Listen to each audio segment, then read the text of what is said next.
सर्व महाराष्ट्राचे प्रश्न विधिमंडळात मांडता यावे यासाठी सुरुवातीला मागणी तर 3 आठवड्याची केली, परंतु आपण बघताय की महाराष्ट्रामध्ये नगरपालिका, नगरपंचायती, जिल्हा परिषदा, मुंबई महानगरपालिका या सगळ्या निवडणुका येऊ घातल्यात आणि अशा सगळ्या पार्श्वभूमीवरती सरकारने 1 आठवड्याचंच अधिवेशन घ्यायचा निर्णय घेतलेला आहे आणि 1 आठवड्यामध्ये अधिवेशनात फार काय प्रश्न मार्गी लागतील असं काही वाटत नाहीये।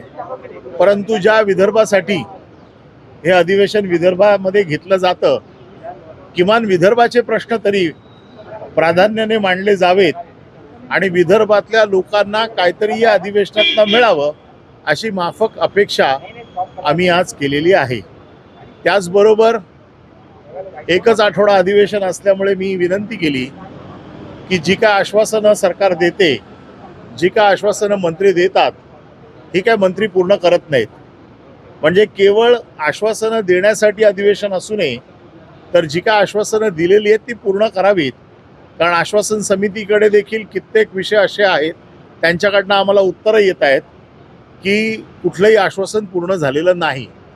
म्हणजे केवळ थापा मारण्यासाठी किंवा आश्वासन देण्यासाठी अधिवेशन असू नये, या अधिवेशनामध्ये काहीतरी फलश्रुती व्हावी, लोकांच्या, शेतकऱ्यांच्या, कष्टकऱ्यांच्या पदरात काहीतरी पडावं अशी साधारण अपेक्षा सरकारकडनं आहे आणि ती अपेक्षा आम्ही आज कामकाज समितीमध्ये व्यक्त केलेली आहे। हेही अधिवेशन विरोधी पक्ष नेत्याशिवाय होणार की दोन्ही सभागृहाकडे विरोधी पक्ष नेते नाहीये, कधी ती नेमणूक करेल त्याबाबत तुम्ही काय चर्चा केली? आम्ही आता मी आणि सतेज पाटील यांनी जाऊन मुख्यमंत्र्यांची आणि उपमुख्यमंत्र्यांची भेट घेतली आणि विरोधी पक्ष नेते पद विधान परिषदेचं आणि विधानसभेचं दोघांचंही या अधिवेशनात जाहीर करावं अशी आम्ही मागणी केलेली आहे।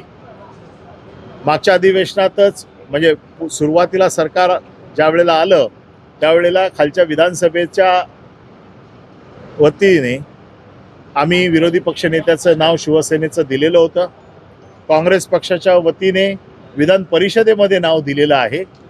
त्यामुळे मला असं वाटतं की सरकारने सभापतींच्या माध्यमातून या अधिवेशनाच्या सुरुवातीच्याच दिवशी, पहिल्याच दिवशी विरोधी पक्षनेत्याचं नाव जाहीर करून मला असं वाटतं की कुठल्याही सभागृहात विरोधी पक्ष नेता नसणं हे संविधानाला काही शोभणारं नाही आहे आणि त्यामुळे ही दोन्ही नावं त्यांनी जाहीर करावीत आणि विरोधी पक्ष नेत्यासकट हे अधिवेशन व्हावं। कारण एवढं मोठं बलाढ्य संख्याबळ त्यांच्याकडे आहे। एक विरोधी पक्ष नेता दिल्यामुळे त्यांच्या संख्याबळावर काय परिणाम होणार नाहीये, त्यामुळे सरकारने या गोष्टीची काळजी घ्यावी।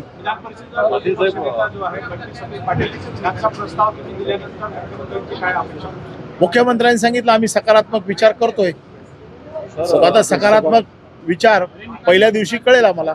महाराष्ट्रात एवढं मोठं शेतीचं नुकसान झालेलं होतं आणि काल संसदेत उत्तर आलं की महाराष्ट्राचा प्रश्न जो आहे परिस्थिती आलेली नाही। प्रस्ताव टाकला असेल संघाची आपल्याला पाहायला मिळते, त्यामुळे अजूनही मदत आलेली नाही। या सरकारकडनं आता फार काय अपेक्षा राहिली आहे असं नाहीये, हे फक्त टोलवाटोलवी करतायत आणि आपण बघताय की काल जो पैशाचा चिखल किंवा पाऊस जो काही या निवडणुकीत झाला आहे, आता एक नवीन तंत्रच त्यांना सापडलेलं आहे की पैसे वाटा आणि निवडणुका जिंका, मतं मागा आणि त्यांना माहिती आहे की कामं केली नाहीत आणि निवडणुकीच्या वेळेला पैसे वाटले तरी ते जिंकतायत, हे सूत्र त्यांना सापडलेलं असल्यामुळे मला असं वाटतं की ते आता लोकांना फार काय मोजत नाहीये। मंत्रालयामध्ये अनेक आपण पाहतोय की फाईल गहाळ होण्याच्या अनेक प्रकरण समोर आली होती। महात्मा फुले चित्रपटाची फाईल पुन्हा एकदा गहाळ झाली, त्यामध्ये अनेक घोटाळे आपल्याला पाहायला मिळत होते, गुन्हा दाखल झाला दिसत। या प्रशासनावरती आता सरकारचा अंकुश आहे असं आम्हाला वाटत नाहीये।